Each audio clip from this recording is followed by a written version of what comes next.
예, 오늘은 예레미야가 1장의 말씀을 중심으로 울면서 기도해라, 그게 능력이다라고 하는 제목의 말씀을 전하고자 합니다. 어제까지 이제 이사야를 살폈는데, 이사야는 예루살렘의 멸망이 일어나기 전에 어떤 예언적으로 한 말씀이 이사야서라고 할 수 있습니다. 그리고 오늘의 예레미야와 예레미야 애가는요, 사실 예루살렘의 마지막 멸망을 지켜본 그 마지막 현장 가운데에서 기록한 어떤 그런 선지서라고 할 수 있다라는 것입니다.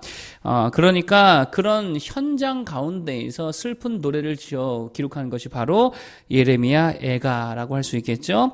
그래서 1절에 뭐라고 말하냐면, 1절 한번 볼까요? 1절 시작. 슬프다 이 성이여, 전에는 사람들이 많더니 이제는 어찌 그리 적막하게 앉았는고. 전에는 열국 중에 크던 자가 이제는 과부같이 되었고, 전에는 열방 중에 공주였던 자가 이제는 강제 노동을 하는 자가 되었도다. 아멘. 무슨 말이에요? 여러분, 이제 그 예언했던 말씀들이 다 현실이 되었다, 이렇게 볼 수 있다는 것입니다. 이런 망한 상황 가운데에서, 예루살렘이 완전히 망한 이런 상황 속에서 예레미야는 무엇을 기록하고 있느냐, 또 무엇을 노래하고 있느냐, 앞으로 며칠 동안 이 애가를 통해서 살펴보기를 원합니다. 먼저 오늘 1장인데요, 몇 가지 말씀드린다면, 첫 번째, 아플 때는 아파해라 라고 하는 것입니다. 아플 때는 아파해라. 지금 예레미야가 되게 아파하고 있지요. 슬퍼하고 있지요. 울고 있다라는 거예요. 방금 읽은 대로 슬프다 이 성이요. 울고 있잖아요. 16절도만 볼까요? 16절 시작. 이로 말미암아 내가 우니 내 눈에 눈물이 물같이 흘러내리며 나를 위로하여 내 생명을 회복시켜줄 자가 멀리 떠났음이로다. 원수들이 이김에 내 자녀들이 외롭도다. 20절도 시작. 여호와여 보시옵소서. 내가 환난을 당하여 나의 애를 다 태우고 나의 마음이 상하오니 나의 반역이 심히 크미니이다. 밖에서는 칼이 내 아들을 빼앗아가고 집안에서는 죽음 같은 것이 있나이다. 22절도 시작. 그들의 모든 악을 주 앞에 가지고 오게 하시고 나의 모든 죄악들로 말미암아 내게 행하신 것 같이 그들에게 행하옵소서. 나의 탄식이 많고 나의 마음이 병들었나이다. 아멘. 뭐 하고 있어요? 슬퍼하고 애통해하고 탄식하고 있다라고 하는 것입니다. 저는 이게 참 중요하다고 생각합니다. 아플 때는 뭐 하라는 거예요? 아플 때는 아파해야지요. 슬플 때는 뭐 하라고요? 슬퍼해야지요. 눈물이 날 때는 그냥 울라라고 하는 것입니다. 왜 그래요? 왜 그렇습니까? 그러라고 주신 때라는 거예요. 그러라고 주신 때라는 것입니다. 여러분 보세요. 하나님께서 예루살렘을 멸망하도록 허락하셨다라고 하는 거예요.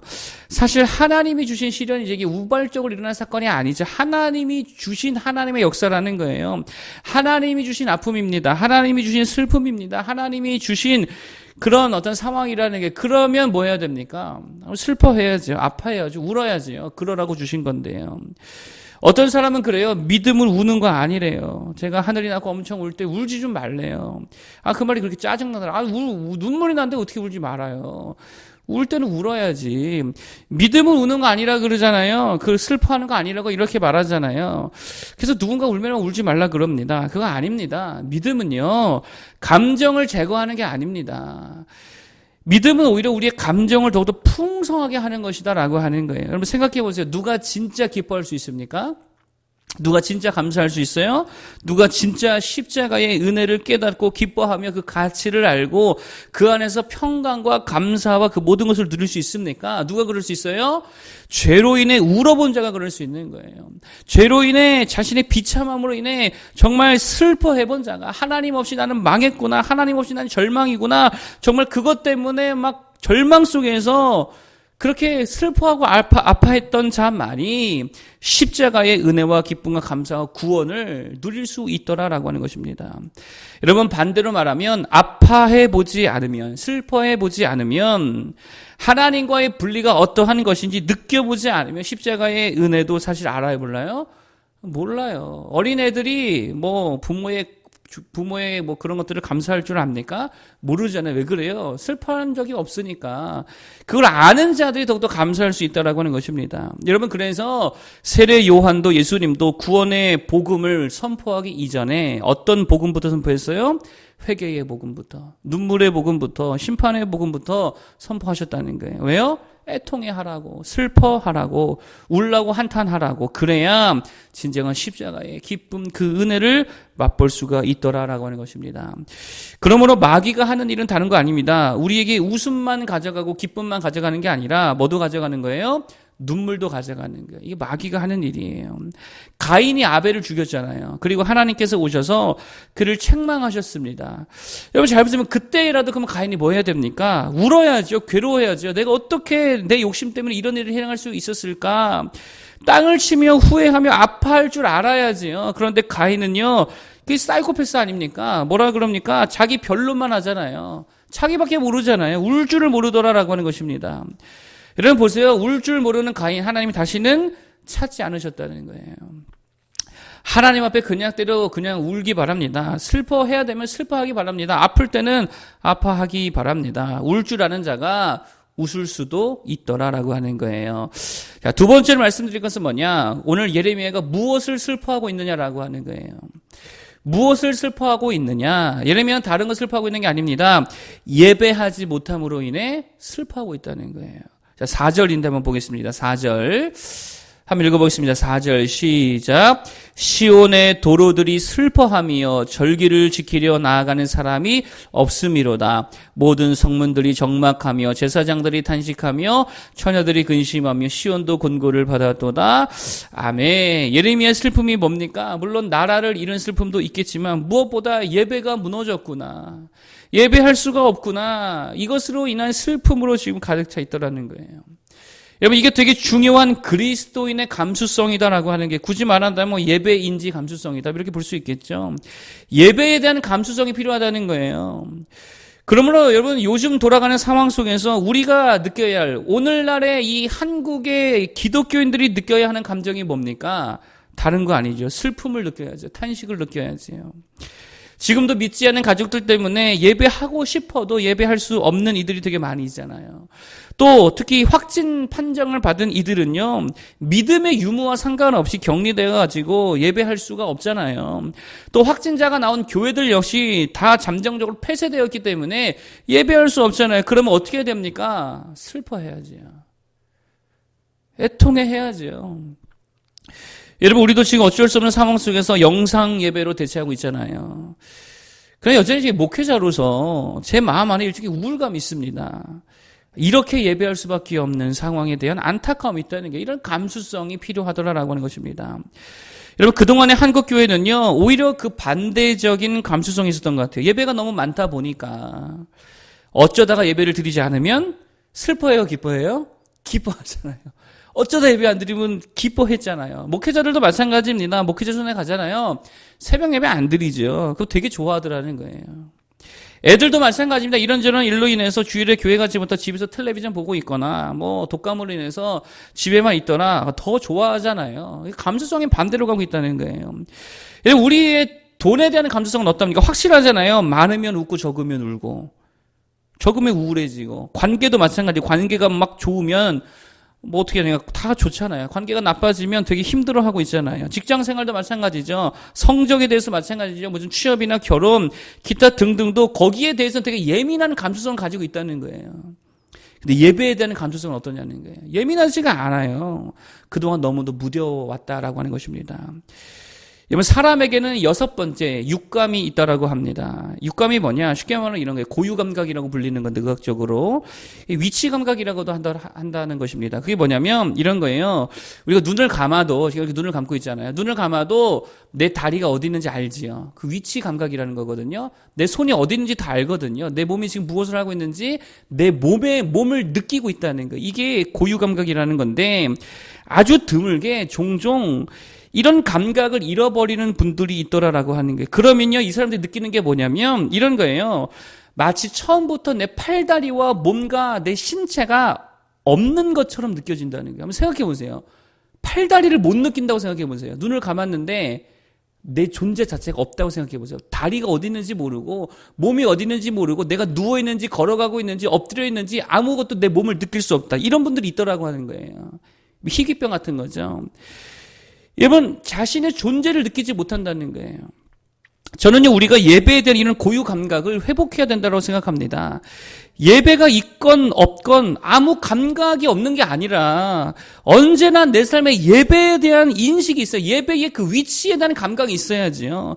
예배에 대한 감각이 있어야지요. 몸이 아프면 내가 몸이 아프다는 걸 알아요, 몰라요? 알잖아요. 내 존재를, 내 신체를 다 내가 느끼듯이 예배의 이상 신호가 생기면 그걸 바로 캐치할 줄 알고 고칠 줄 알고 수정하고 회복시킬 줄 아는 그런 예배에 대한 고유 감각이 있어야 된다라고 하는 것입니다. 예배의 감수성을 회복하기를 바랍니다. 예배하지 못하면 뭐 해야 된다고요? 슬퍼할 줄 알아야지요. 애통해할 줄 알아야지. 그리고 예배할 때에 기뻐할 줄 알아야지요. 그런 예배자들 되기를 다 축복하겠습니다. 마지막 세 번째로 슬픔 중에 할 수 있는 건 뭐냐? 우는 것과 함께 기도하는 것 할 수 있다는 거예요. 그런데 기도가 참 소중하다는 것입니다. 자, 20절 이하인데요. 한번 쭉 읽어보겠습니다. 20절부터 마지막 절까지 함께 볼까요? 시작. 여호와여 보시옵소서. 내가 환난을 당하여 나의 애를 다 태우고 나의 마음이 상하오니 나의 반역이 심히 크미니이다. 밖에서는 칼이 내 아들을 빼앗아가고 집안에서는 죽음 같은 것이 있나이다. 그들이 내가 탄식하는 것을 들었으나 나를 위로하는 자가 없으며 나의 모든 원수들은 내가 재난 당하는 것을 듣고 주께서 이렇게 행하신 것을 기뻐하나이다. 그러나 주께서 그 선포하신 날을 이르게 하셔서 그들이 나와 같이 되게 하소서. 그들의 모든 악을 주 앞에 가지고 오게 하시고 나의 모든 죄악들로 말미암아 내게 행하신 것 같이 그들에게 행하옵소서. 나의 탄식이 많고 나의 마음이 병들었나이다. 아멘. 지금 예레미야가 울면서 뭐하고 있습니까? 기도하고 있다라고 하는 거예요. 예배할 수 없을 때에 뭐하고 있다는 거예요? 기도하고 있다라고 하는 거예요. 울면서 기도하더라. 저는 참 중요하다고 생각하는데, 저는요, 이 온라인 예배, 요즘에 온라인 예배를 많이 하잖아요. 잘 모르겠습니다. 아직 확실히 잘 안 섭니다. 지금 상황에서 이렇게 대체할 수 있다라고 저는 아직까지는 확신이 잘 안 들더라고요. 이게 맞는 건가? 뭐 좀 시간이 지나봐야 알 것 같습니다. 저는요, 온라인 예배란 이 기형적인 예배가, 지금은 이렇게 표현할게요. 기형적인 예배가 어쩌면 기독교 예배에 더 많은 해악이 될 수도 있겠다라고 하는 생각이 들어요. 왜냐하면 지금이야 이런 뭐 비상한 시기이기 때문에 어쩔 수 없다 하더라도 이 시기가 지나간 후에 다시금 안정을 되찾았다 생각해보세요. 그때 근데 성도들의 생각에 어떤 기억이 있어요? 온라인 예배도 괜찮구나라고 하는 기억이 있다는 말이에요. 그러면 개인적인 상황, 뭐 여러 가지 상황이 얼마나 우리가 뭐 만들 수 있겠습니까? 그럼 그때마다 뭐라 그럴 거예요? 아, 온라인 예배로 드리겠습니다. 여행 가서 온라인 예배 드리겠습니다. 뭐 유튜브로 예배 드리겠습니다. 이런 식으로 이게 나아가기 시작하면 이거 어떻게 할 거냐고 하는 거예요. 저는요, 그래서 그렇게 되면 이거 결국 주일 성수 다 무너지고 그에 대하여 자기 합리화가 이루어질 수도 있겠다라고 하는 생각이 들기 때문에 이 온라인 예배에 대해서 그렇게 긍정적으로 저는 생각하지 않습니다. 오늘 예레미야를 보세요. 온라인 예배로 드리자고 안 했지요. 뭐 제가 말하는 의미는 온라인 예배자 그게 뭐 그런 뜻이 아니라 예배할 수 없으니까 대체로 이렇게라도 예배하자라고 접근하지 않았다는 거예요. 대체를 구하지 않았다는 것입니다. 그냥 뭐 했습니까? 울었다는 거예요. 예배할 수 없으니까 울면서 기도했다는 거예요. 하나님 다시 회복해달라고. 예배를 회복해달라고. 또 다른 대체를 구한 게 아니에요. 하나님 앞에 회복을 구하며 기도했다는 거예요. 저는 이렇게 예배할 수 없는 우리 형제 자매들이요. 그랬으면 좋겠습니다. 대체를 찾을 게 아니고 온라인으로 유튜브로 예배하면서 나는 예배했다 이렇게 자기 합리화할 게 아니라 울면서 기도해야지요. 회복해 주옵소서. 고쳐 주옵소서. 다시 예배의 자리로 회복하여 주옵소서. 그냥 그렇게 기도하는 것이 더 큰 은혜요. 능력이라고 생각한다라고 하는 것입니다. 우리 마찬가지죠. 정말 예배할 수 없을 때 더 간절함으로 기도하면서 하나님 앞에 이 모든 상황을 회복시켜달라고 하는 기도가 정말 필요한 때라고 생각합니다. 대체를 구하지 말고 그냥 울며 기도할 때에 하나님께서 그 모든 것들을 인도해 줄 줄로 믿습니다. 오늘 세 가지 정도를 말씀드렸습니다. 첫 번째로는 아플 때는 그냥 아파하라 그랬죠. 눈물이 날 때는 그냥 우는 겁니다. 그러라고 주신 때이기 때문에 그럴 때에 하나님의 은혜가 임하게 될 줄로 믿습니다. 특별히 우리가 무엇으로 인해 슬퍼해야 되느냐? 예배할 수 없음으로 인해서 슬퍼해야 된다라고 하는 게, 그리고 슬픔 가운데에 뭐 하자? 대체할 것을 찾는 게 아니고 그냥 기도하는 거예요. 하나님 회복하여 주옵소서. 다시 온전한 예배로 주 앞에 나아갈 수 있도록 인도하여 주시옵소서. 그럴 때에 하나님께서 유대 역사에 다시금 그 성전의 회복을 허락해 주셨던 것처럼 우리에게 더 큰 영광스러운 예배로 회복해 주실 줄로 믿습니다. 하나님을 기대하며 나아가기를 바라겠습니다. 기도하겠습니다.